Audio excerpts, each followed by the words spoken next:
Parece que não foi dessa vez que o Bitcoin morreu. Pois é, e além disso, dentro desse ano ele está com uma valorização de 66% até esse momento que eu estou gravando esse episódio do Money Play, e por isso está começando mais um episódio do Money Play para falar especificamente sobre criptomoedas. Dessa vez a gente trouxe o Samir Kerbaj, que é CIO lá da Hashdex, mas antes de eu falar a entrevista, já quero falar para você se inscrever aqui no canal, deixar o seu like e também, como é um assunto que está bem em alta, né? Tá sempre quente, né? Bitcoin, sempre quando ele está descendo tem gente querendo saber, quando ele está subindo tem gente querendo saber mais. Então já comenta aqui embaixo a sua dúvida, deixa aqui também, se não sabe comentar, comenta qualquer coisa a respeito do Bitcoin, mas deixa o seu comentário aqui embaixo pra gente também. Não esquece de seguir a gente lá nas redes sociais, @moneyplay_podcast, tá? E o Samir é o cara que decide o que vai e o que não vai nos fundos. A gente já conversou aqui sobre criptomoedas com a Roberta Antunes da Hashdex também, foi o nosso episódio 20, vou deixar o link aqui para você assistir, se você ainda não assistiu. E agora a gente vai falar com um cara que aperta o botão sobre o que vai comprar, o que vai vender do fundo. Então fica ligado que a entrevista vai começar depois da vinheta.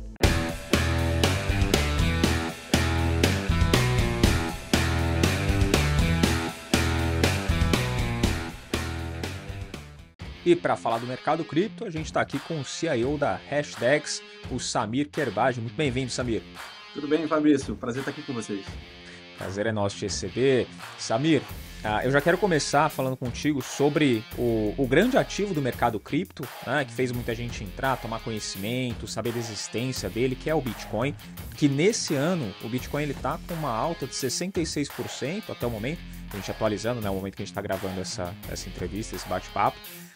E eu queria te perguntar qual que é o motivo dessa alta, né? Porque muita gente está vendo isso e está falando, pô, mas por que disparou? O que está acontecendo esse ano que o Bitcoin voltou a crescer?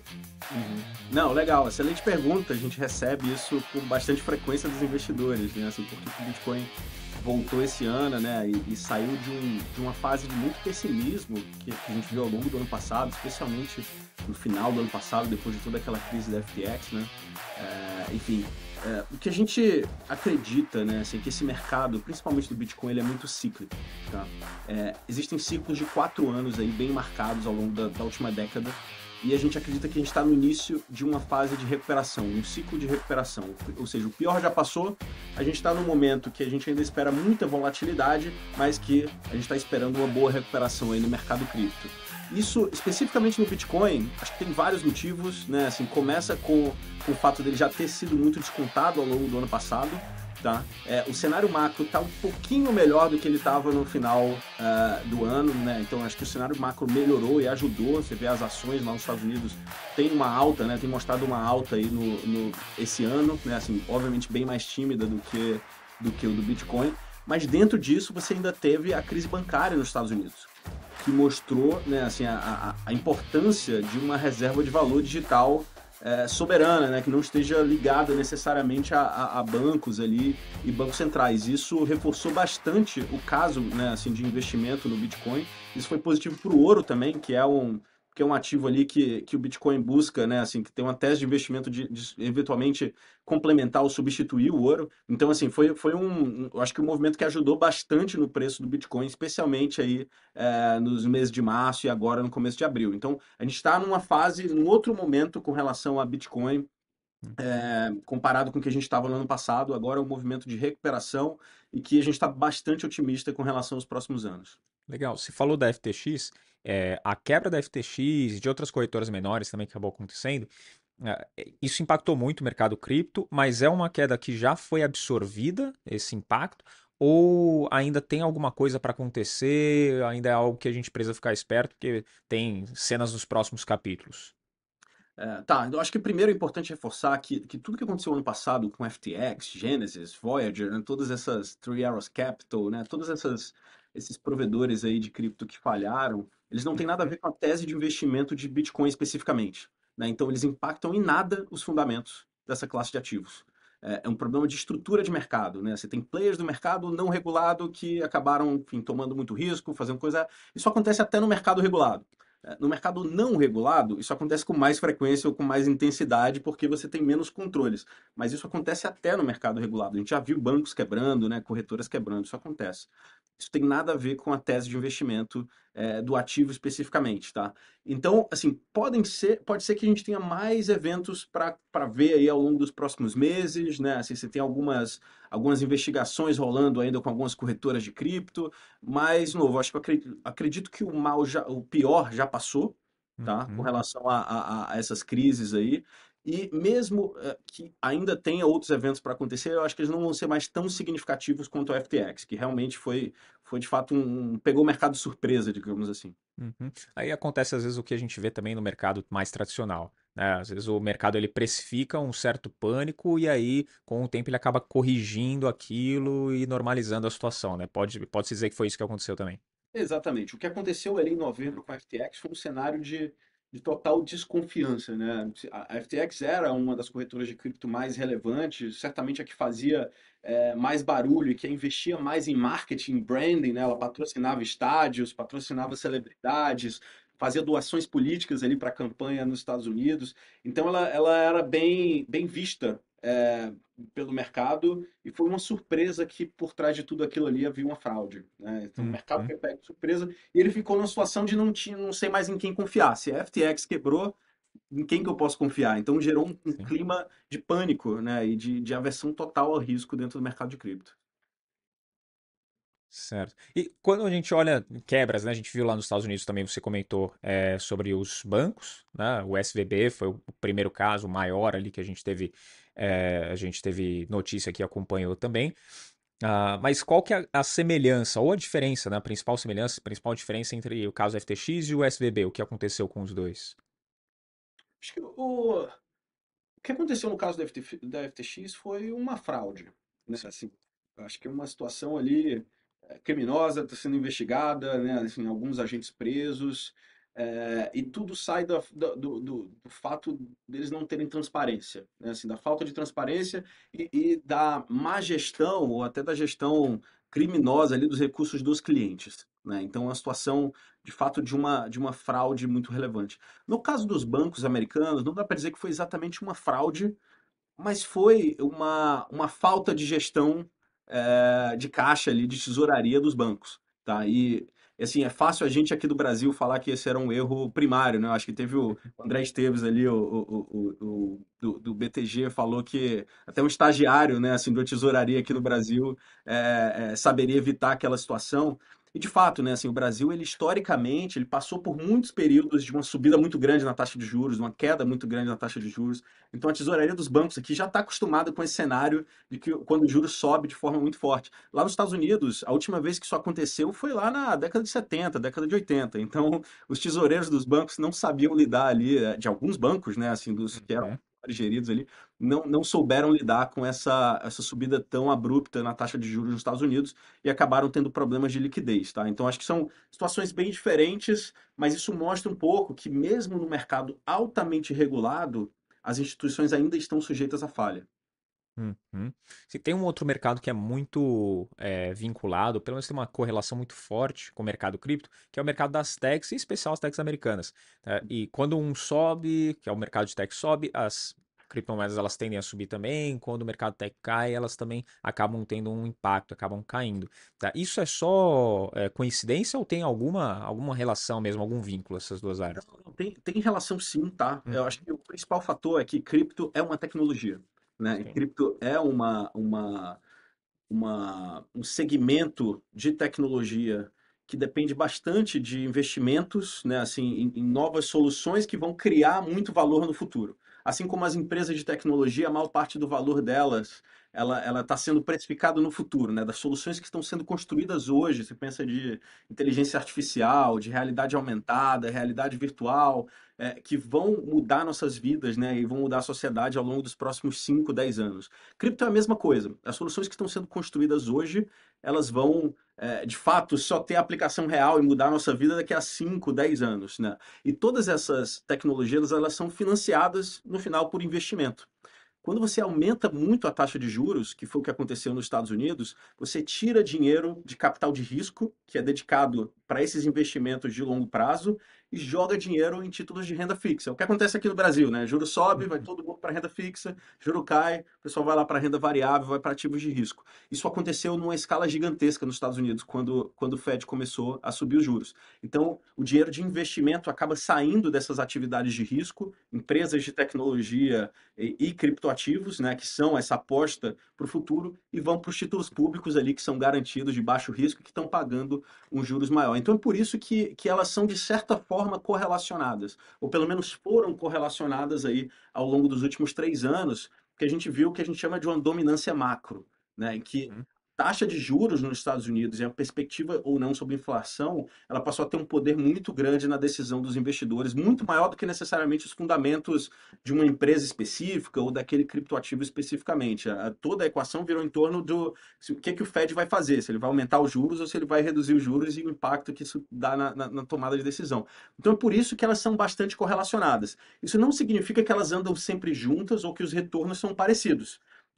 Num cenário, por exemplo, de, que a gente tem uma previsibilidade maior com relação à taxa de juros no longo prazo nos Estados Unidos, cripto e as ações, né, assim, de empresas, elas tendem a se descorrelacionar, porque os fundamentos são completamente diferentes. E a taxa de crescimento também é completamente diferente. Então, eu diria que quase uma coincidência, mas não é uma coincidência ao acaso, é uma coincidência porque a gente está vivendo um período de dominância macro, em que a maior parte dos investidores estão tomando decisão com relação utilizando, né, ou dando um peso muito relevante à próxima decisão do Fed.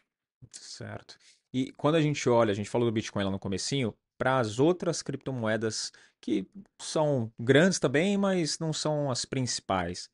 Como que está o cenário para essas criptomoedas? Não são as principais, entre aspas, né? Se a gente for olhar para o Ethereum, também está ali a segunda maior. Mas como que está o cenário para essas outras que não o Bitcoin?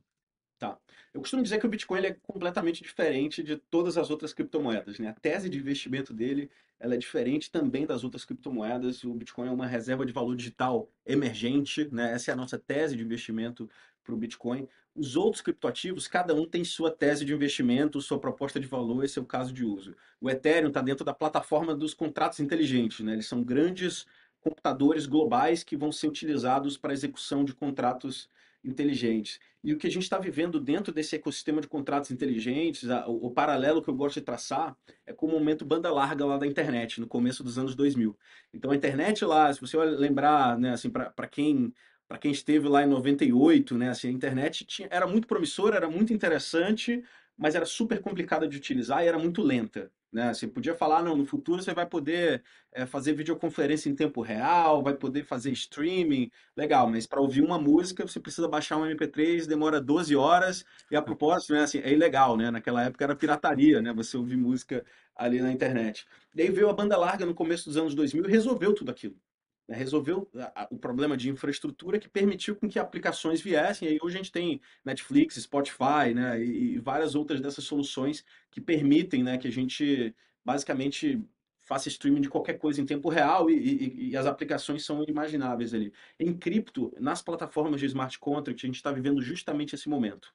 O momento em que a infraestrutura está melhorando de forma que daqui a alguns anos, provavelmente a partir ali de 2025, a gente vai poder ter bilhões de usuários simultâneos utilizando a blockchain. Hoje, essas aplicações estão limitadas a poucos milhões de usuários. Né? Então, quando essa infraestrutura melhorar, a gente vai poder ter aplicações e as pessoas usando o cripto no dia a dia, bilhões de pessoas utilizando o cripto no dia a dia. Então, você tem um potencial de destrava de valor, né? E de fato, esse investimento todo que foi feito ao longo dos últimos 10 anos virar aplicação real na mão das pessoas a partir aí dos próximos 2, 3 anos. Então, a perspectiva que a gente tem para esse segmento é super otimista, tá? A gente acredita que, e aí de novo, eu acho que é um horizonte um pouco mais longo, o investidor que considerar, né, esse tipo de alocação em criptoativos precisa pensar num horizonte ali de acima de 3 a 5 anos, mas a gente está bastante otimista com relação ao setor. Obviamente, Uhum. cada criptoativo é um criptoativo, cada projeto é um projeto, existem projetos que são puramente experimentais, existem fraudes, né? Assim, é muito difícil separar o joio do trigo, né? São mais de 20 mil criptoativos aí. Isso não significa que todos eles têm alguma. Eu até diria que a maioria deles, né, vai falhar. Isso é a dinâmica do mercado. Isso é a dinâmica do investimento de risco, né? É similar a uma startup. Então, Uhum. 80% das startups quebram, mas 20% daquelas que sobrevivem transformam a nossa sociedade. Sim.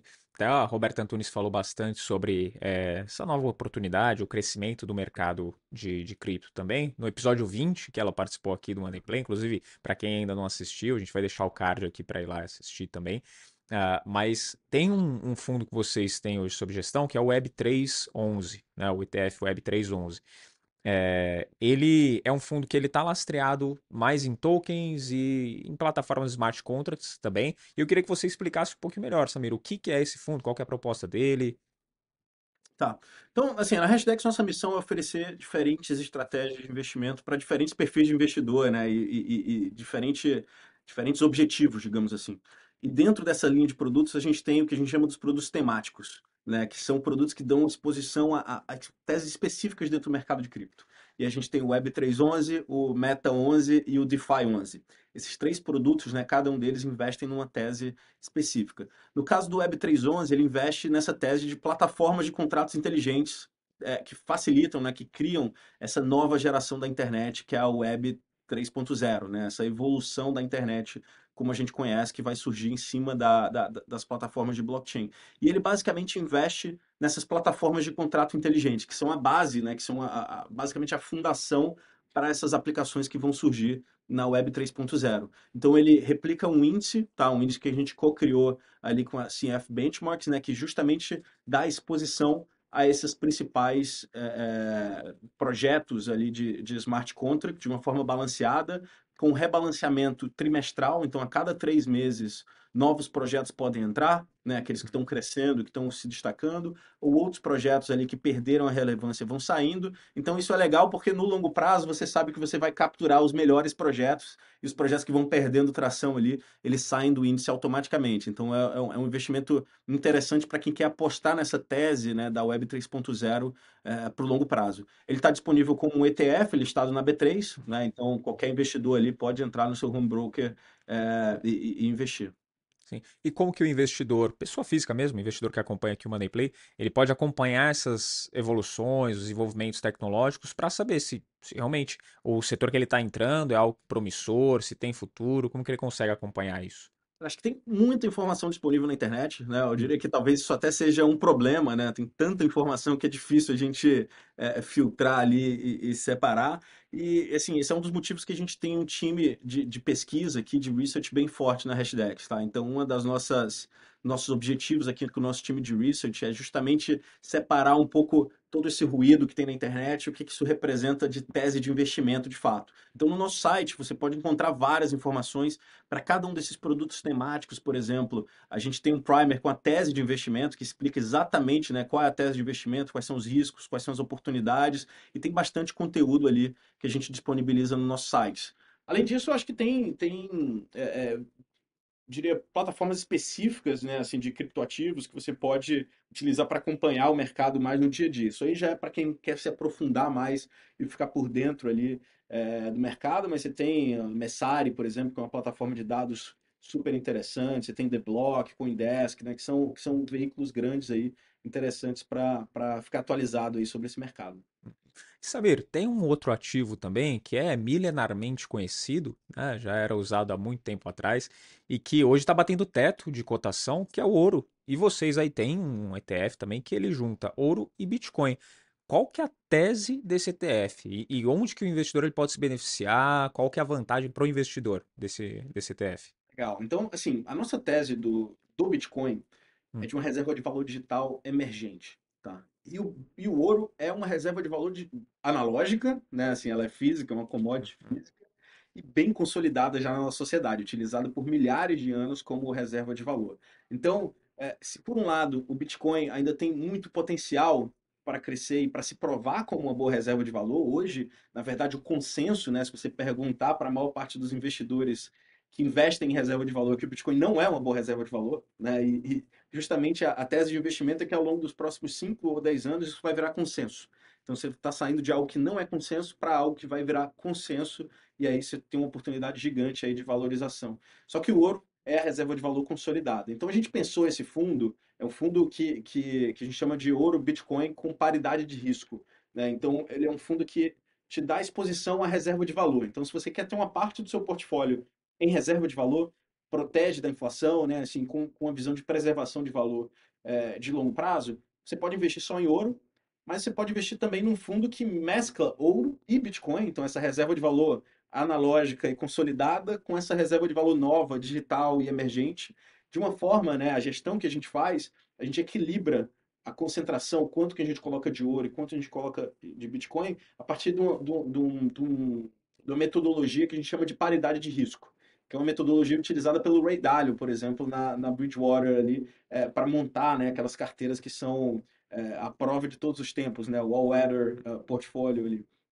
Então, essa metodologia ela tenta equilibrar os riscos para ter a mesma parcela de risco do Bitcoin e do ouro. Então, dessa forma, você consegue investir tanto na reserva de valor analógica quanto na reserva de valor digital com um fundo só, com a gestão, né, assim, dessa alocação entre um e outro. Então, à medida que, por exemplo, o Bitcoin for se tornando menos arriscado, a volatilidade do Bitcoin vai caindo, ele pode ter um peso maior na carteira. Mas enquanto ele ainda tem uma volatilidade muito maior do que a do ouro, a carteira tem primariamente ouro. Então, de novo, ao longo do tempo, né, ali, ao longo de um horizonte mais longo ali de 5, 10 anos, você consegue ter o melhor dos dois ali.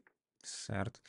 E olhando para um prisma um pouquinho mais global, né? Falando de economia mesmo, eu quero saber onde que o Bitcoin se encaixa dentro de um cenário que é o seguinte hoje.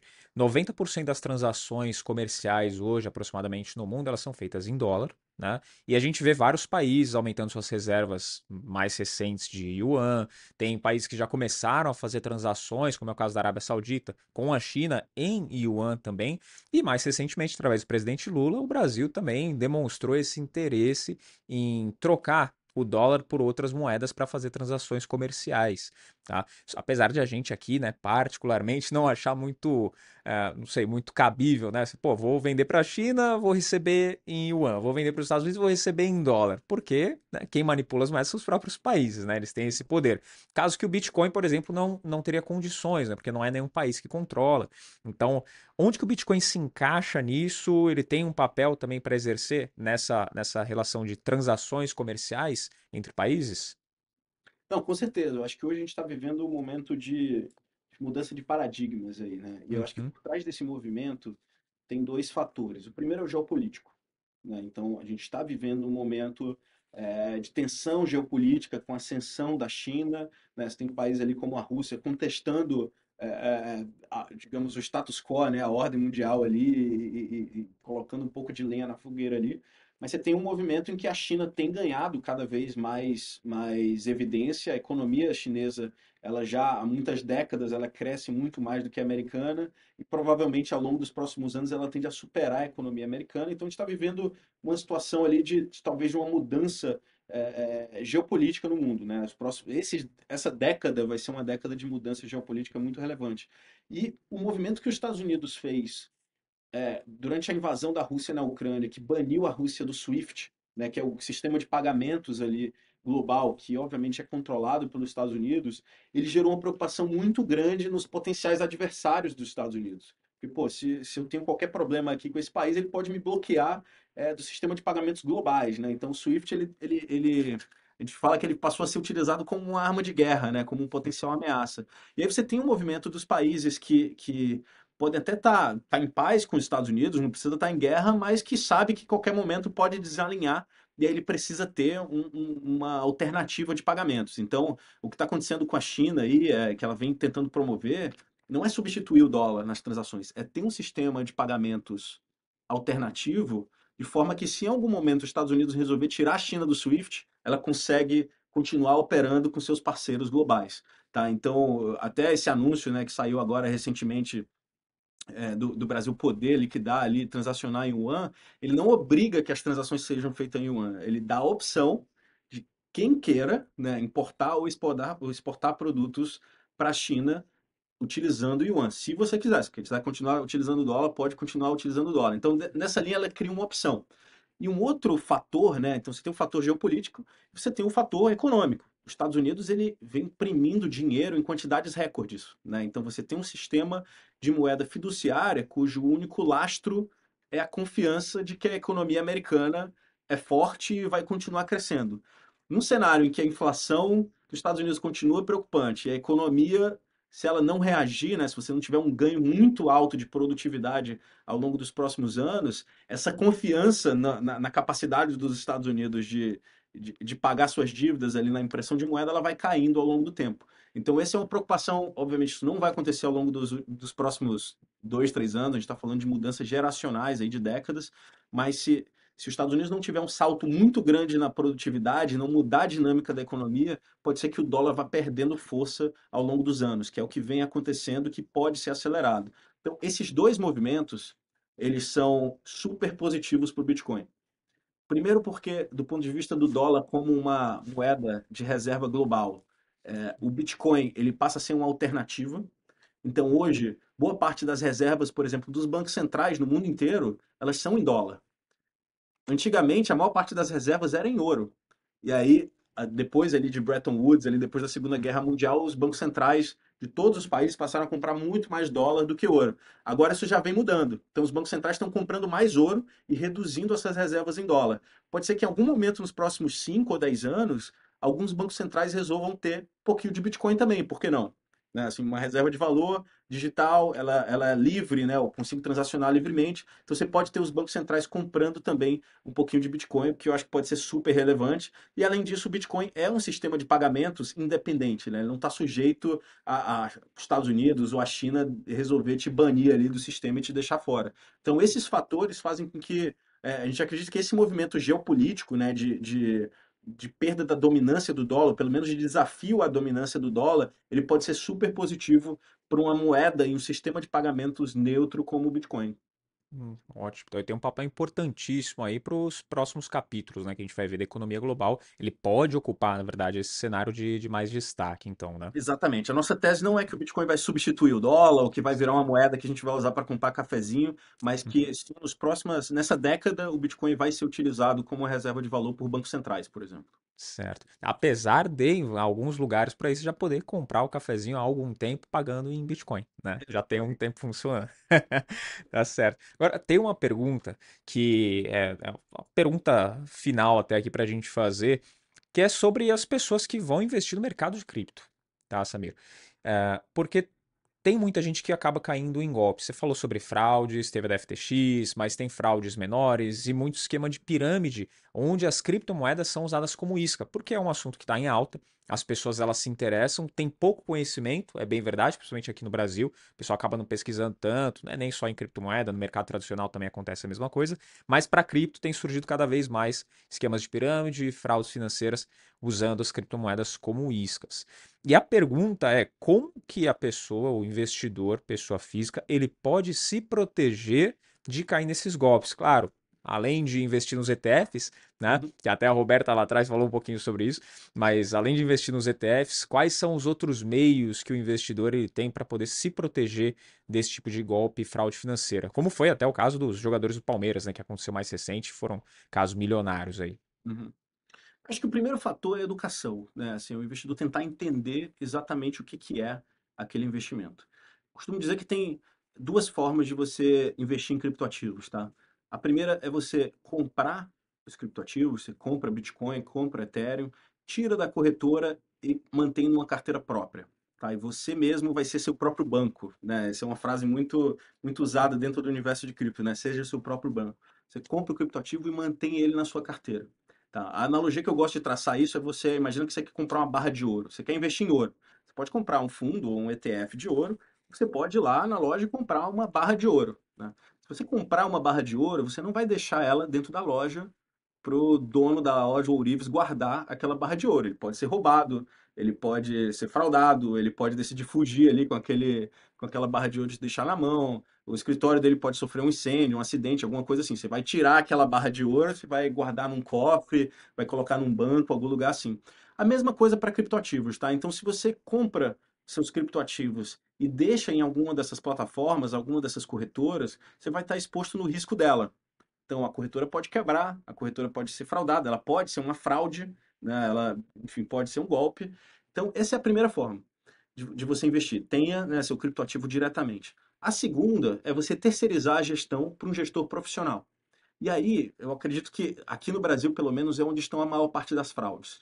Porque você tem várias pessoas que se dizem gestores, que dizem que vão fazer essa gestão dos criptoativos por você, mas eles não são registrados na CVM para fazer gestão de carteira, eles não têm produtos que são regulados, e eles não têm uma estrutura regulatória por trás. Tá? E são os golpes aí de pirâmides que a gente mais vê, infelizmente. Então, se você vai delegar a gestão dos seus criptoativos para um terceiro, tenta entender quem é esse gestor. Esse gestor está registrado na CVM? Esse fundo está registrado na CVM e no Banco Central? Ele tem um administrador independente? Ele tem um auditor? Ou ele está só no fio do bigode ali no confia em mim que eu vou cuidar do dinheiro para você? Então essa é a primeira, assim, eu acho que é o mais básico, né? Se você vai terceirizar a gestão de qualquer investimento, é importante que esse gestor e que esse fundo sejam registrados na CVM. Se eles não estiverem registrados na CVM, infelizmente o risco que você tem de perder o principal, né, de perder todo aquele dinheiro que você investiu é muito alto. Então desconfie, se não tiver registrado, desconfie de ofertas mirabolantes, né, e de se for bom demais para ser verdade, é porque provavelmente é, né, assim, não é verdade. Então, assim, desconfie de rentabilidades absurdas e de pessoas que não estão registradas ali como gestores de carteira. Excelente. Muito bom, Samir. Como que o pessoal acha você? Como que o pessoal acha a Hashdex para pesquisar mais informação também? A gente pode acompanhar a Hashdex no nosso Instagram, nas nossas redes sociais, @hashdex.brasil no Instagram, @hashdex no Twitter. A gente está sempre divulgando material ali interessante ali para o pessoal acompanhar. Nosso canal no YouTube também tem muita informação legal. E no nosso site, como eu falei, tem um conteúdo super bacana sobre cripto como tese de investimento, né? Assim, fora a especulação e todas essas hypes aí que a gente vê na internet, a gente tenta destrinchar um pouco as teses de investimento e os riscos ali para os nossos investidores. Excelente. Mais uma vez, Samir, muito obrigado pela participação. Foi um prazer ter você aqui e até a próxima. Obrigado, Fabrício, foi um prazer. Espero de verdade que essas informações elas tenham te ajudado a você decidir se vai ou se não vai investir em criptomoedas, você que já investe também, saber um pouquinho mais sobre um dos principais gestores aqui de fundos do Brasil. Os ETFs aí da Hashtag são bem grandes, bem relevantes aqui no mercado. Então, espero que essas informações tenham te ajudado, porque a gente sempre traz informação relevante aqui, inclusive se você não assistiu, assiste os outros episódios que a gente falou de bancos, a gente falou de petróleo, a gente falou de FIIs de papel, FIIs de tijolo, a gente falou de small caps também, então a gente sempre traz bastante informação através de gente bem especializada no assunto para poder enriquecer você aí do outro lado. Então, se você tem mais dúvidas, manda aqui embaixo também, se é de cripto, se é de outro assunto do mercado, manda aqui para a gente trazer cada vez mais conteúdo para você. Não esquece de se inscrever, de deixar o like, seguir a gente lá no Instagram, @MondayPlay_podcast e o meu pessoal, @o Fabrício Duarte. E eu te vejo onde? Próximo Monday Play. Até lá!